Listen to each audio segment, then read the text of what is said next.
नमस्कार श्रोते हो दीपक रेगे कथाकथन चॅनलवर तुम्ही ऐकताय अभय बापट लिखित सायलेन्स प्लीज ही कादंबरी आणि आज भाग चौथा. त्या प्रशस्त घराच्या फरसबंदी केलेल्या अंगणात पाणीने सुषुप्तीला हलक्या आवाजात सूचना देत होता. हे बघ, काहीही झालं तरी खांडवाचा मुद्दा कोणालाही समजता कामा नये. तुझ्या विहंग मामाला पुढचे 2-2.5 तास आपल्याला पूर्णपणे सुरक्षित ठेवायला लागणार आहे. ते त्याला इथे ओढत घेऊन येतील असं तुम्हाला वाटतंय का? तिने शंका विचारली. त्यांना प्रश्न विचारायचेच असणार ना विहंगाला. पोलिसांनी मला आत्ता त्याच्याबद्दल विचारलं तर काय सांगू मी? तो कुठं आहे ते मला माहिती नाही असं सांग. मी सांगते की मी खांडवाला मुक्काम केला आणि बसने घरी आले. मी नाही तसा सल्ला देणार तुला. ते तुझं म्हणणं खरं आहे का नाही याची माहिती घेतील. तसं करायचं काही कारणच नाही ना त्यांना. पण मग तुम्ही काय सांगणार आहात विहंगबद्दल? मी काहीही सांगणार नाही. तुम्हाला त्रास नाही देणार ते? तसा प्रयत्न करतील ते. मला प्रश्न विचारायला कधी सुरुवात करतील? पाणिनीने हातातल्या घड्याळाकडे बघितलं. आत्ता ते प्रेताची तपासणी करतायत. कोणत्याही क्षणाला ते बाहेर येतील. दुर्वास त्यांना माहिती द्यायला टपलेलाच आहे. ती माहिती नेमके काय आहे ते मला माहिती नाही, पण त्याला जेवढी वाटते तेवढी महत्त्वाची नसणार ती. तो आणि मरुदगण दोघेही विहंगावर आणि माझ्यावर खार खाऊन आहेत. पण ते काय करतील आपल्याला? आत्ताच नाही सांगता येणार. मी आता जरा फोन करतो. तोपर्यंत पोलीस बाहेर आलेस तर मी येईपर्यंत किल्ला लढव. मी खांडवाला रात्री राहून बसनं सकाळी घरी आली आहे, लक्षात ठेवा. ते सांगायची गरज नाही आहे. मी येईपर्यंत काहीतरी शक्कल लढव, वेळ काढ. अर्थात तू खांडवाला होतीस हे सांगितलंस तरी त्याचा खुनाच्या प्रकरणात फरक पडणार नाही, पण मामाच्या व्यवसायावर परिणाम होईल. पुढे मागे ते तुला शपथेवर सांगायला लावतीलच, तेव्हा तुला खरं सांगावंच लागेल. का बरं? नाहीतर तुझ्यावर ते खोटी साक्ष द्यायचा गुन्हा नोंदवतील. तुम्ही मला साथ द्याल ना शेवटपर्यंत? नीट ऐक. ते माझ्याकडून जेवढी म्हणून माहिती काढतील तेवढी तू तुझ्याकडे साठवून ठेव. एका खोलीत जाऊन पाणिनीनं सौम्याला फोन केला. सौम्या, इथे बरंच काही घडलंय. कनकला म्हणाव तुझे 2-3 हेर घेऊन इकडे ये. पोलीस त्याला कदाचित आत येऊ देणार नाहीत. तसं झालं तर तिथेच जवळपास घुटमळत राहा असं त्याला सांग. आणि खांडवामधली काय हालचाल? हो, सुकृतनी फोन केला होता. तो म्हणाला की शेफालीच्या घरावर तो सतत लक्ष ठेवून होता. ती कुठेही बाहेर पडली नाही आहे. त्याला वैयक्तिक तुमच्याशी बोलायचं आहे. फोनवर बोलला आता गहजब होईल म्हणतोय.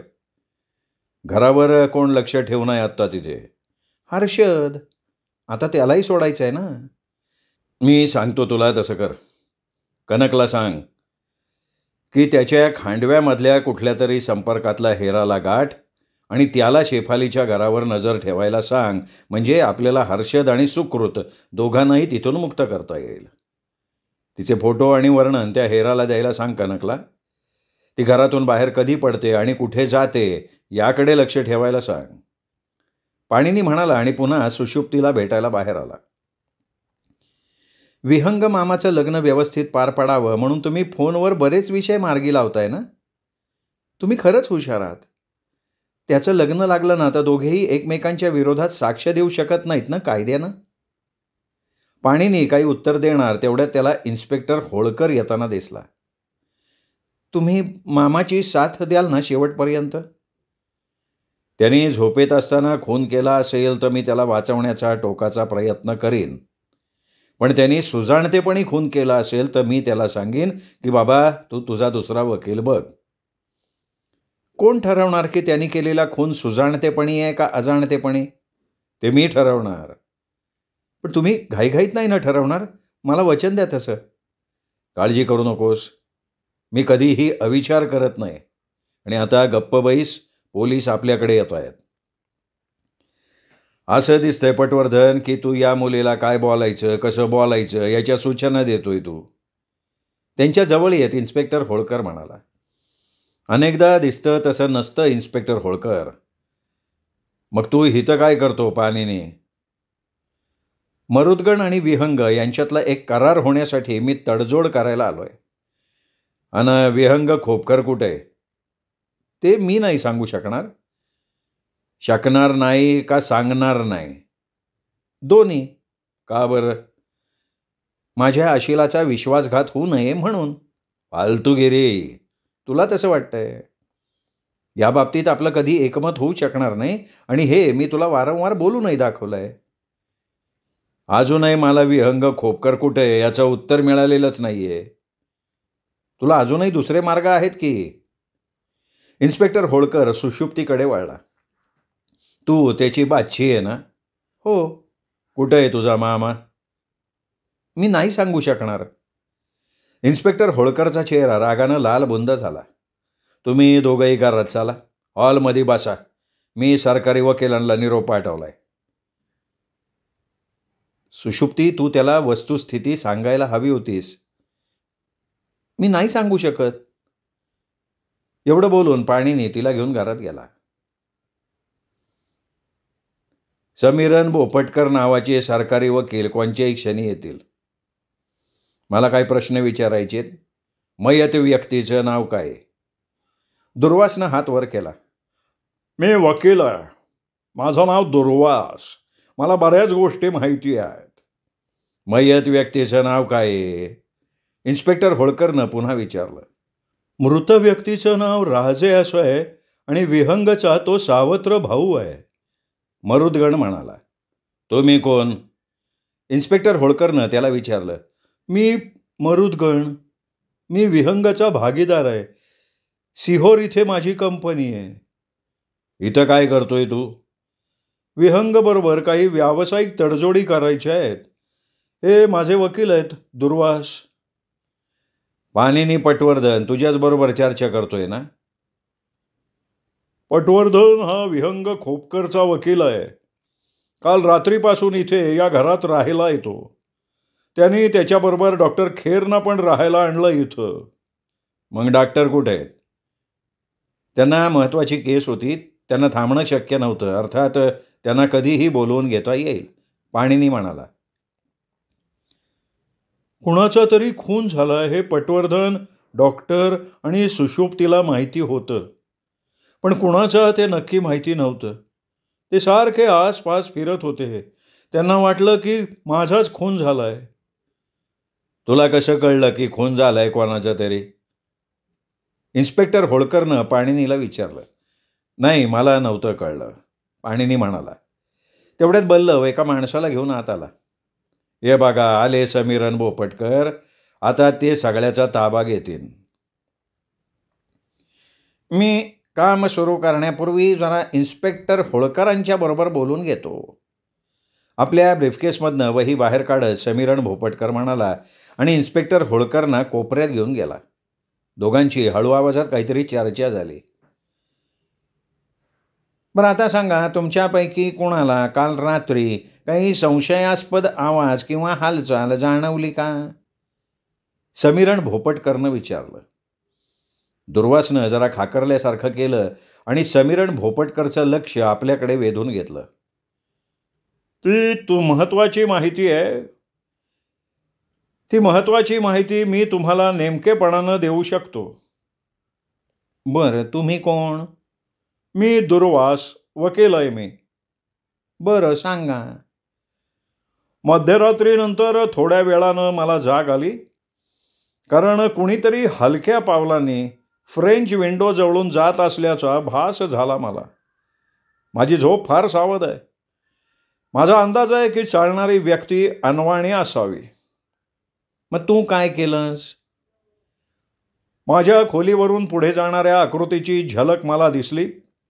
फ्रेंच विंडोच्या बाहेर सिमेंटचा कोब आहे, त्यावरून ती व्यक्ती झोपत चालत जाताना मला दिसली. मी पटकन उडी मारली, खिडकीच्या जवळ गेलो. नाही, ती झोपेत चालत होती व्यक्ती असं वाटायचं कारण? अंगात नाईट गाऊन होता. ज्या पद्धतीनं त्याची चालायची पद्धत होती, म्हणजे डोकं मागे गेलेलं, तंद्रीत चालणं, त्यावरून माझ्या ते लगेच लक्षात आलं. तो पुरुष होता का स्त्री?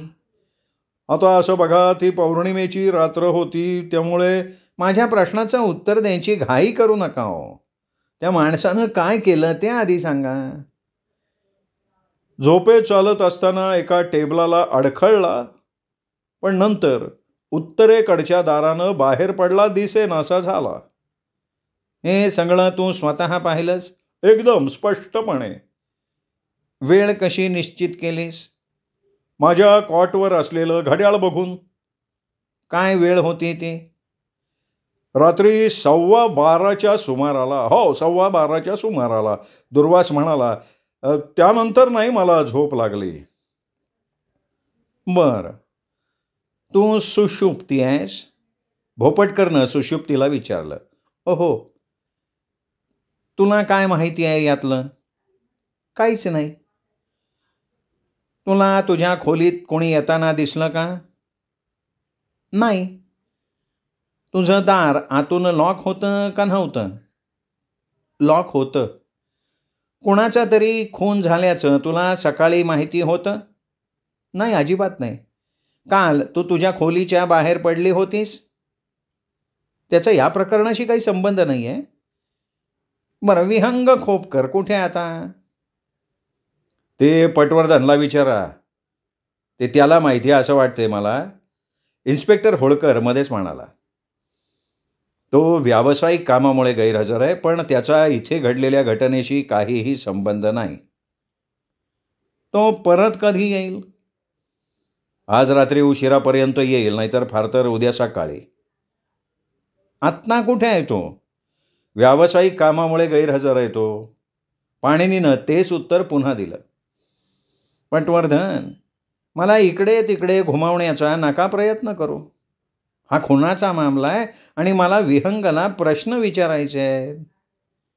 पाणिनीने फक्त आपले खांदे उडवले आणि माझा नाईलाज आहे अशा आशयाचा संकेत भोपटकरला दिला. "हे बघ पटवर्धन, तू सहकार्य केलं नाहीस तर आम्हाला त्याच्या मागावर माणसं पाठवायला लागतील आणि इथे आणावं लागेल त्याला." "हो, ठीक आहे ना, तुम्हाला हवं तसं करा." "कुणाला माहिती आहे विहंग कुठे असेल आत्ता याबद्दल?" थोडा वेळ तिथे शांतता पसरली. "मला समजलंय की काल रात्री हर्षद, सुषुप्ती आणि प्रांजल अचानक कुठेतरी प्रवासाला गेले. माझा अंदाज आहे की ते खांडव्याला गेलेले असावेत." मरुदगण म्हणाला. "खांडव्याला? तिथे काय करतायत हे सगळे?" "नाही, ते नाही मला सांगता येणार." इन्स्पेक्टर होळकर, मला वाटत नाही यातून काही निष्पन्न होईल." भोपटकर अगदी हळू आवाजात त्याला म्हणाला. "या प्रत्येकाशी वेगवेगळं बोललं पाहिजे. अगदी नोकर वर्गाला सुद्धा विचारलं गेलं पाहिजे. आता एक काम कर, तू सगळ्यांना बाहेर घेऊन जा आणि एकेकाला आत सोड." "आपण पाणिनी पटवर्धनपासून सुरुवात करू. विहंगत ह्याचं आशील आहे." इन्स्पेक्टर होळकरनं सुचवलं. "ठीक आहे पटवर्धन, तुमच्यापासून सुरुवात करू. चला बोलायला लागा." सगळे बाहेर गेल्याची खात्री करून घेऊन पाणिनी म्हणाला, "विहंग आणि मरुदगण यांच्यामध्ये काही समझोता करण्याचा करार आम्ही बनवत होतो. आत्ता त्याचा जास्तीचा तपशील मी नाही देऊ शकत, कारण त्यात माझ्या आशिलाच्या खाजगी आणि गोपनीयतेचा मुद्दा आहे. तडजोड पूर्णपणे झाली नाही, त्यामुळे कराराचं काम पूर्ण झालं नाही. मग आम्ही सगळ्यांनी इथेच मुक्काम केला, या घरातच. मी डॉक्टर खेरबरोबर एकाच खोलीत वरच्या मजल्यावर राहिलो. आज सकाळी विहंग खोपकरला व्यवसायाच्या कामासाठी बाहेरगावी जावं लागलं. मीच त्याला तसा सल्ला दिलाय. तो कुठे गेलाय हे मी सांगू इच्छित नाही. आज सकाळी सुषुप्तीनं मला दाखवून दिलं की टेबलाच्या कप्प्यातनं एक चाकू किंवा सुरी म्हणता येईल त्याला, ती गायब झाली आहे. मला माहिती होतं की यापूर्वी विहंग खोपकर हातात एक चाकू घेऊन रात्री झोपेत चालला होता आणि ही घटना अधिकृतरित्या नोंदवण्यात सुद्धा आलेली आहे." "काय सांगताय?" भोपटकर ओरडला. "अशी झोपेत चालायची घटना नोंदवली कशी जाईल? अनेक जण चालत असतील की असे, आणि कोण नोंदवायला जाणार अशी घटना?" "शेफाली खोपकर, विहंगची बायको, ती कशाला रेकॉर्डवर आणेल अशा घरगुती घटना?" "विहंग विरुद्ध तिने लावलेल्या घटस्फोटाच्या दाव्यात." "कुठे लावलाय हा दावा?" "खांडवा." "बरं, मग तुम्ही काय केलं?" "मी सुषुप्तीला घेऊन विहंगच्या खोलीत गेलो. त्याच्या उशीखाली मला चाकू दिसला. उशीखाली चाकू? हो. पाणीनी थंडपणे म्हणाला. अजूनही तो तिथेच आहे. त्याला हात पण नाही लावला. पण काय झालं असावं याचा मला अंदाज आला, म्हणून मी डॉक्टरांना आणि सुषुप्तीला बरोबर घेऊन सर्व पाहुण्यांच्या खोल्यांना भेटी दिल्या. त्यात राजे आम्हाला अंथरुणात दिसला. डोक्यापर्यंत पांघरुण होतं. वरकरणी पांघरुणावरून त्याला भोसकला होता. जास्त तपासणी नाही करता आली मला, कारण आम्ही लगेच पोलिसांना कळवलं. अरे बाबा, पण हे तुम्ही इन्स्पेक्टर होळकरला का नाही सांगितलं आधी? मी सांगायला गेलो होतो त्या खोलीत, पण त्याने आम्हाला हाकलून दिलं. इन्स्पेक्टर होळकर, 1-2 जणांना त्या खोलीत पाठव आणि उशीखाली अजूनही चाकू आहे का बघायला सांग. कोणाला हात लावू देऊ नकोस. तुला इथे येऊन किती वेळ झालाय? तुम्हाला फोन करायच्या आधी 10 मिनटं आलो मी, आणि मला येऊन 20 मिनटं झाली, म्हणजे अर्धा तास झाला. त्या दुर्वासला बरोबर घेऊन मी ते कॉफी टेबल, म्हणजे ज्याला झोपेत चालणारा माणूस धड पडला, ते टेबल बघून येतो. इन्स्पेक्टर होळकरनी 2 पोलिसांना त्या खोलीत पेटाळलं. भोपटकर अंगणात जायला निघाला. त्याच्याबरोबर पाणीनी निघाला. दुर्वास आणि भोपटकर एकमेकांशी बोलत होते. एका टेबलाजवळ दुर्वास थांबला आणि त्यांनी ते टेबल न्याहाळलं. याच टेबलला धडकला का तो? भोपटकरनं विचारणा केली. नाही, हे नाही वाटत, दुर्वास म्हणाला. त्यांनी आजूबाजूला बघितलं. एका टेबलाकडे बोट केलं. ते टेबल म्हणजे ज्यावर सुषुप्तीनं तिच्या कॉफीचा कप ठेवला होता, ते टेबल होतं. तुझं म्हणणं आहे की ह्या टेबलचा टॉप तो धडकल्यावर त्याच्या हातात आला आणि त्याने तो पाडला. या टॉपच्या खाली एक पोकळी दिसतीये, पण हा टॉप बाहेर कसा येतो? अरे झडप आहे की उघडायला. हा बघ, बाहेर आला टॉप. अरे आतल्या पोकळीत काहीच नाही आहे. ते काहीही असलं तरी हेच टेबल आणि हीच जागा. मी या कब्बश्या जरा आत ठेवून येते हां, सुषुप्ती म्हणाली. ती ते उचलायला गेली, पण भोपटकरनं तिचं मनगट पकडलं. थांब जरा, त्याच्यावर कदाचित ठसे मिळतील आपल्याला. त्यांनी काय फरक पडतो? तेवढ्यात बाहेरनं स्वयंपाकी बल्लवचा आवाज आला. अरे ही काय कब्बशी, मला माहिती की त्याचा एक टावका उडालाय. अहो, माझ्या हातनं आज सकाळी 5च्या सुमाराला मी खोपकर, पटवर्धन आणि लीना माईनकरला काफी दिली ना, तेव्हा त्याला धक्का लागला आणि त्यावेळेला त्याच्यावरचा टावका उडाला. नंतर काय केलंस तू? मी गाडी बाहेर काढून दिली. पाणीनी पटवर्धन, स्वतः खोपकर आणि लीना माईनकर ह्यांना घेऊन गेले. मग तासाभरानं पटवर्धन पुन्हा गाडी घेऊन परत आले. ते कुठे गेले काही कल्पना नाही? माझा अंदाज आहे का ते लग्न करायला गेले असतील बरं का. त्या कब्बशीबद्दल काय सांगू शकशील आणखीन? पटवर्धननी ज्या कपातनं काफी प्याली ना, त्याबरोबर होती ती बशी. मला ती बदलायला वेळ नाही मिळाला गडबडीत. पटवर्धन म्हणजे तुम्ही त्या बशीनं कॉफी प्यायलात तर? नाही, नक्कीच नाही.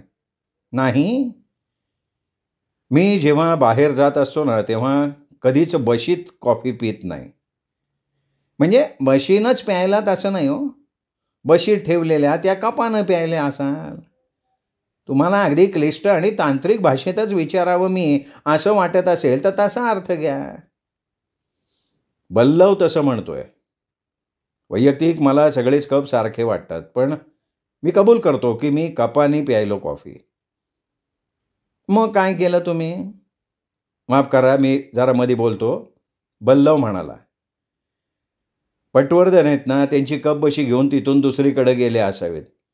मला त्यांची कप बशी सापडलीच नाही, म्हणून मी त्यांना विचारलं, पण ते म्हणाले इकडं तिकडं ठेवली असेल कुठंतरी. हे कधी? आज सकाळी घडलं 5:30च्या सुमाराला. हां. पटवर्धन, तुम्ही सकाळी 5:30ला काय करत होतात तिथे? मी गेलो असेन हो तिथे अंगणात.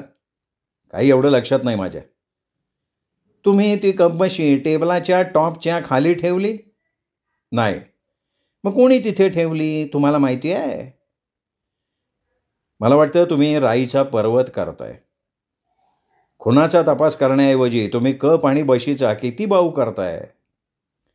तुमचं अशील विहंग इथून पहाटे बाहेर पडला. जाण्यापूर्वी त्याने टेबल टॉपच्या खालच्या जागेत काहीतरी लपवलं. आता ती वस्तू तिथून नाहीशी झाली आहे आणि त्या जागी कप बशी ठेवली गेली आहे, जी सकृतदर्शनी तुमच्या ताब्यात होती आणि तुम्हाला आठवत नाहीये कुठे ठेवली होती ते कबूलच केलंय की मी. कपबशी मी कुठे ठेवली तरी, पण म्हणून मग टेबल टॉपच्या खालच्या कप्प्यात नाही ठेवली ना मी. दुसरं असं की दुर्वासनं झोपेत चालणारी व्यक्ती म्हणजे विहंगच होता असं कुठं म्हटलंय? असं नाही म्हटलं त्याने. तुमचा जबाब न्यायाधीशांसमोर घेणं योग्य ठरेल. तुम्ही आम्हाला गोलगोल फिरवत बसाल इथे. म्हणजे माझ्याबरोबरचं तुमचं काम झालंय? खुनाबद्दल तुम्हाला माहिती आहे काही? नाही, काहीच नाही. मग जा तुम्ही. काही लागलं तर पुन्हा कुठे शोधायचं तुम्हाला ते माहिती आहे आम्हाला. पाणिनी नाटकेपणानं झुकून म्हणाला, अच्छा तुम्हाला सगळ्यांना. पाणिनींनी सुषुप्तीकडे बघितलं तेव्हा त्याला कळलं की तिला त्याच्याशी महत्त्वाचं बोलायचं आहे. म्हणून तो तिच्याकडे जायला लागला आणि ते लक्षात येताच भोपटकरनी त्याला हटकलं. पटवर्धन, तुम्ही निघा. मला वाटतं तुम्ही इतरांना तुमची बहुमूल्य मतं आणि सूचना देण्यासाठी उपलब्ध नसाल तर आम्ही आमची चौकशी लवकर पूर्ण करू शकू. तुम्हाला सदिच्छा, पाणिनी म्हणाला आणि तिथून बाहेर पडला. श्रोते हो, हे होतं प्रकरण 4, अर्थात भाग 4. भाग 5 उद्या. तोपर्यंत नमस्कार मित्रो.